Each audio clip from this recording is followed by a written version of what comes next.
When you enter into a relationship with a psychopath narcissist, you will undergo 3 phases. It always plays out this way, so pay attention. The first one, and the one we're going to be talking about today, is called the idealization, love bombing, and grooming phase.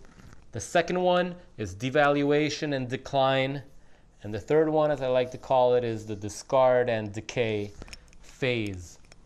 You will go through all 3 phases. The relationship will go through all 3 phases. It will run its course, and it will run you to the ground if you don't get yourself out in time.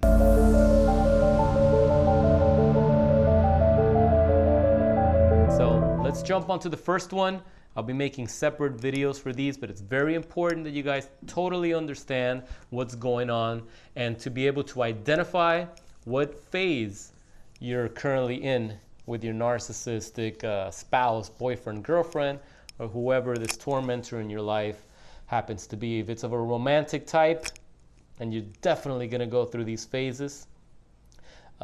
It's unfortunate, but the good news is that all narcissists and all psychopaths follow the same patterns.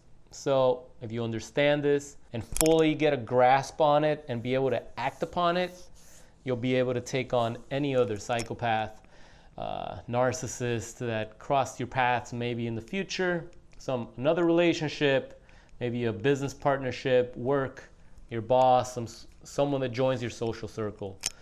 You'll be ready. So let's go over the first one, the idealization, love bombing, grooming. This is the phase that everybody enjoys, and it's what hooks people into the relationship in the beginning. Hopefully you've been in relationships before, so you can have something to compare. If you haven't, then you are probably exposed to even more danger because you don't know what a healthy relationship even looks like.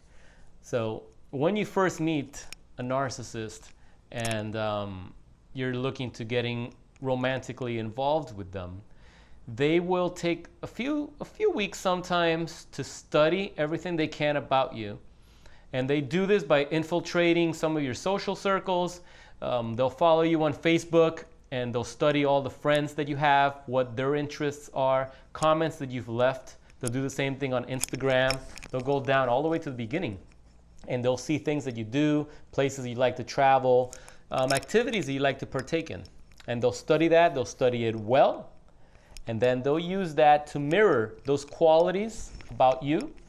They'll mirror that so that you can be taken aback and be like, oh my God, you like doing that too? Like, wow, we have so much in common. Wow, this person is so much like me. They're like my soulmate, et cetera, yada, yada, yada. I'm sure you've all felt it too. It's not a coincidence that you've met this angel that just fell from heaven and has everything in common with you. It's a trick. It's a fucking scam. Let me just spoil the rest of the video right now. It's a fucking scam. It's a lie. It's a trick. Don't fall for it. But okay, you probably did, as we all did. So let's keep going. I just wanted to say that just in case you happen to have stumbled upon this video and you're still early in the relationship and you haven't made it to the next phase. It's all bullshit. This is how they get you to fall in love with them right away. It takes time to fall in love with somebody, but you'll be amazed how quickly you can fall in love with a psychopath or a narcissist. It's amazing how quick you start developing these feelings and you start developing a sense of like it was meant to be, some sort of destiny, and it's all an act. They study everything about you and they mirror that onto you. Okay?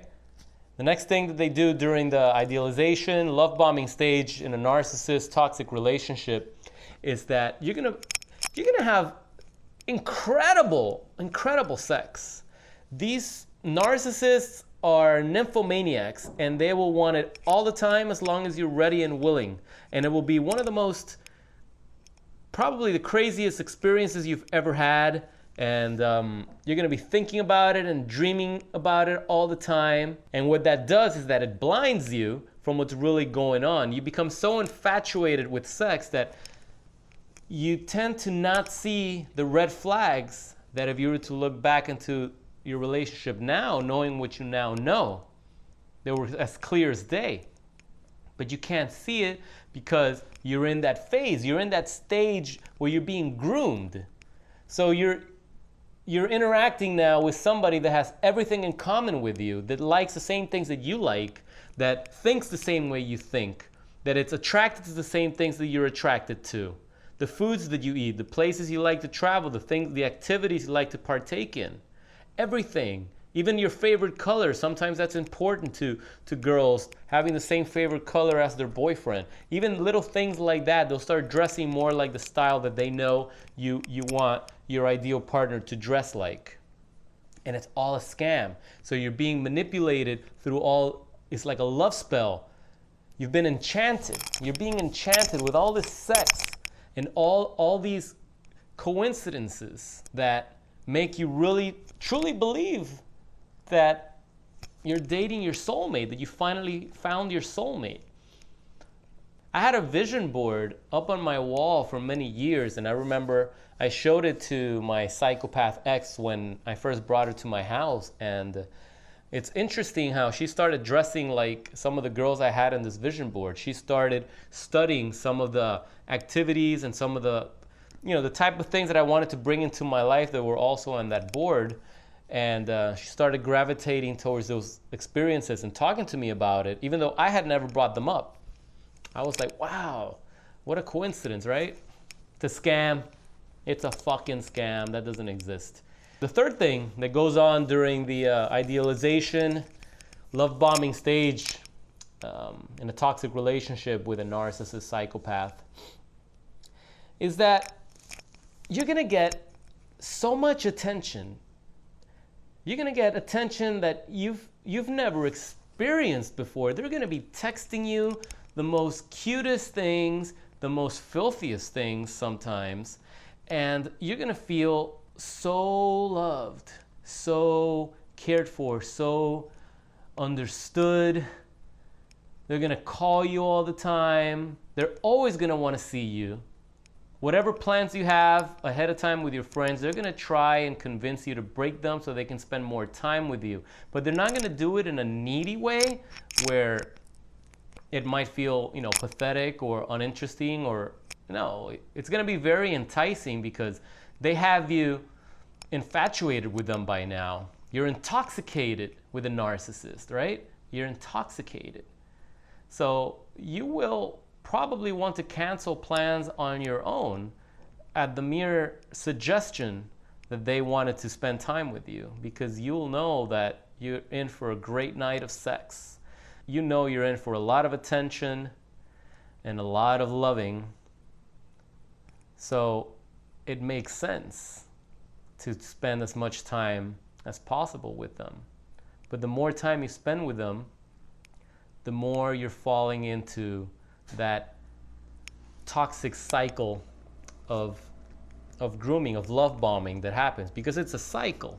It happens over and over and over and over again. That's how you become groomed. You become addicted to the psychopath, to the narcissist. You become addicted to them. You need sex from them. You need their attention. You need that love. You need that sense of belonging with them, of just being understood by them. You need it. And that's how they get you.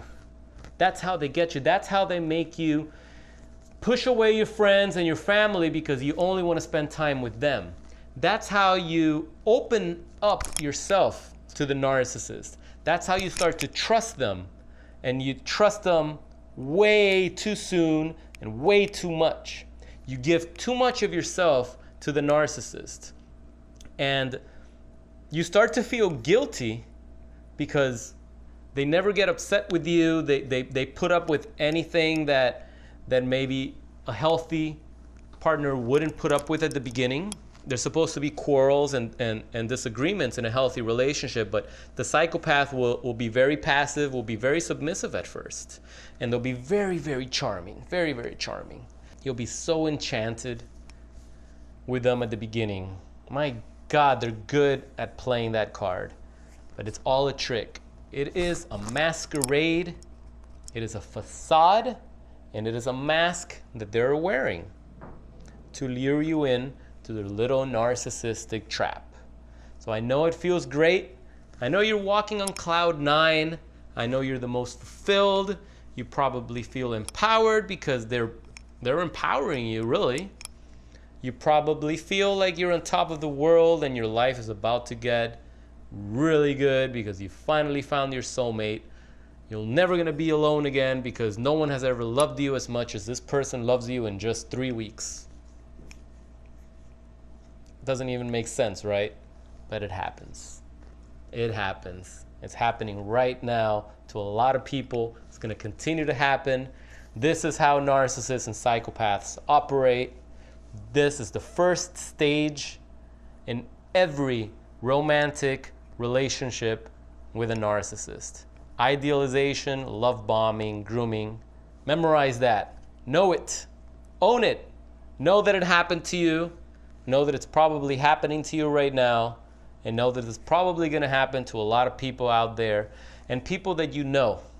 If there's one thing I realized after I broke up with my psychopath ex was that I started noticing how some of my friends were also in toxic relationship with narcissists. And I was able to share my experience and share some of the information I had gathered. And it really opened their eyes and gave them the answers they were looking for. So once again, 3 things to look out for when you're being love bombed or groomed by a psychopath narcissist, when you're in that idealization phase. These are the red flags that you're looking for. If your new partner happens to have everything in common with you and likes the same things that you like, I'm not talking about that both of you like fettuccine Alfredo and that both of you like a certain band, or both of you happen to like the same sports team. I mean, no, it's okay to have things in common, but not everything. Not everything. That's creepy, and that's a huge red flag. They like everything you like. They're willing to learn about it. They just happen to surprise you with knowledge of obscure subjects that you've never spoken to anybody with, and suddenly they know all about it, yet there's something that doesn't make sense. How can a person like this even understand this? Trust me, they did their homework. They always do their homework. So just look out for that red flag. If you feel that the sex you're having is unbelievable, again, you will probably have some of the best sex you'll ever have. So just be wary. If you're losing yourself over the sexual situations with your partner, you may want to take a look at that. And also just expect to receive all sorts of attention like you've never experienced before. Attention that is almost a little bit borderline intrusive. That's not how healthy relationships work. There's something obviously wrong there, and I know it feels amazing. If it didn't feel amazing, it wouldn't work. And if it wouldn't work, they wouldn't do it. And if they wouldn't do it, then that wouldn't make them narcissists, right? So it's all part of their programming and their sick disorder. I hope that makes sense for you guys. If you have any questions, drop me a comment below. Share your experiences with us. I would love to hear about the love bombing stage that you guys went through. What type of crazy things your ex-partner did, or your current narcissistic partner. I don't know why you're still in the relationship, but if you are, please share. I know you're trying to get out. Start plotting your exit strategy. We have a great community. We're growing in numbers. We help each other out. So drop a like on the video, subscribe, show your support, and grab your free ebook, The 5 Steps of Going No Contact with a Psychopath Narcissist. Click on the link below and download that straight to your phone or computer, absolutely free. And you can get rid of these predators right away by blocking them and getting them out of your life so you can start healing. No matter what circumstances you're going through, no matter what crises you're going through in the world, when you've been through a toxic relationship with a psychopath narcissist, everything else is cake. You truly become fearless. That's not to say you won't have challenging situations, but in the back of your mind, you know that you defeated Satan. And you can do it again if you have to. Once you build the armor, you have the right tools that you learn after you go through a situation like this. You have to learn about how to combat these people. You're gonna put together a new arsenal of tools, anti-narcissist tools that are going to help you get through this. Especially in the event that you ever run into another psychopath narcissist in your life. So for those, again, that are new here, please show your support and subscribe to the channel if you haven't already. Feel free to share your experience as well. I know there's a lot of people that are still new and fresh to these wounds. They don't know what's going on. They're a little hesitant to talk about it openly or to put themselves out there on the internet. So if you have the courage to share your experience, believe me, it goes a long way. There's people reading and absorbing information. They're binge watching videos because they need to binge watch videos. It's very important that we detoxify from the gaslighting, from the bullshit, the manipulation, and the poison that these psychopaths inflicted upon us. You are validated in this community. I know you're going to find the answers you were looking for and the support that you need to get through this toxic nightmare. All right, so I'll see you guys in the next video. We're going to be covering the next 2 stages, the devaluation and decline, followed by the discard and decay. So look out for that in the next couple of days. Hope you guys are doing well. This is Kita with Psychopath Exposure. Talk to you guys soon.